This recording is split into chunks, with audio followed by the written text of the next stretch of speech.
My sister announced my trauma in a toast at a wedding. My sister clinked her glass, smiled at the bride and groom, and then turned to the entire reception hall and said, "And let's all raise a glass to my sister, who finally healed from that incident we don't talk about," while staring directly at me. I dropped my fork. My boyfriend choked on his champagne. Half the room froze like someone hit pause. I stood up so fast my chair toppled, but she kept going, louder, like she was giving a TED talk on my emotional damage. She's been through so much, like deep, dark stuff. Trauma that would break most people. "Stop talking," I hissed, but she waved me off like I was interrupting her acceptance speech. The bride looked horrified. The groom looked like he wanted to crawl under the table. My aunt was fanning herself like she needed emergency oxygen. My sister just smiled, tilting her glass. She doesn't like to admit it, but she used to cry in my room every night. I yelled her name. She shushed me. She shushed me. She launched into it anyway. It all started when I lunged for the microphone, but she dodged me like she'd been training for this moment her entire life. "Let me finish," she snapped into the mic, now fully drunk on attention instead of alcohol. Everyone should know how strong she is. Except she wasn't praising me. She was exposing me, detail by humiliating detail. My boyfriend grabbed her arm, but she jerked away and spilled rosé all over the maid of honor, who screamed. The DJ tried to cut her mic, but she shrieked, "Don't you dare, I'm speaking my truth." Your truth? It was my trauma, and she was packaging it like a party anecdote. She kept listing private things she had no right to share, and the worst part? She added details that weren't even true. She made it sound like I was some unstable feral creature she had dragged into adulthood. Then, she hit the line that flipped the whole room upside down.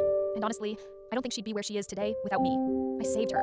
The bride gasped like someone threw holy water on her. Her mom whispered, horrified, "This is narcissism." My sister beamed. "I carried her through life. And does she thank me?" "No," I finally screamed. "Because you didn't carry me, you caused half of it." Silence. Sharp, violent silence. My sister blinked. "What?" "Oh, she thought I'd stay quiet forever. Not tonight." "You want to talk about trauma?" I said, walking to the front of the room. My chest was shaking. "Fine, let's talk about it. Let's talk about how you bullied me so badly in high school I had to switch schools. Let's talk about how you spread rumors about me to my friends. Let's talk about how you told everyone I was broken long before anything even happened." Her jaw dropped. Murmurs rippled across the tables. My sister puffed her chest. "I was just trying to make you stronger. By destroying my confidence," I shot back. "By telling guys not to date me because I was emotionally unstable. By reading my diary out loud at Thanksgiving when we were teenagers." The guests gasped like it was a soap opera. The bride's grandmother whispered, "Oh my God." My sister stomped her heel. "You're exaggerating." I pulled my phone out. Screenshots. Years worth. I held them up to the mic so the speaker blasted every ugly word she had texted me over the years. "You're too sensitive. You ruined our family. No guy will ever stay with you long term. You should be grateful I put up with you." Her face went white. The groom mouthed, "Holy crap." Then the twist dropped. And it didn't come from me. It came from the bride, my sister's best friend. She stormed up, snatched the mic, and said, "That's it. I can't stay quiet. She tried to sabotage my wedding too." Everyone gasped again. My sister spun around. "What? No, I didn't." The bride held up her own phone. More receipts. "She told me last month not to invite you," the bride said, pointing at me, "because you'd make everything about your issues. She also told me you were jealous I was getting married before you." I stared at my sister. She wouldn't look at me. The bride continued, furious now. "She also told my own fiancé that I shouldn't walk down the aisle because I still had baby weight. And she tried to convince my maid of honor to switch the seating chart so she could sit next to my groom because she looked hotter." All eyes were on my sister. She was trembling. Then the bride delivered the kill shot. "And she told my future mother-in-law that I didn't want kids. Not because I said that, but because she thinks I shouldn't have any before she does." My sister started crying. Loud, dramatic, attention-grabbing sobs. But nobody rushed to comfort her. Not this time.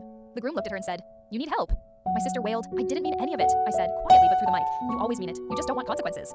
Security escorted her out because she tried to argue with the bride again. She kept screaming my name as she was dragged through the doors like I was the villain, not the one she tried to publicly expose. The second the doors closed, the DJ calmly turned the music back on. The bride hugged me and whispered, "You didn't deserve any of that." Later that night, my sister texted me, "You humiliated me. I'll never forgive you." I stared at the message for a long moment. Then I replied, "You publicly weaponized my trauma. I publicly exposed your lies. We're finally even."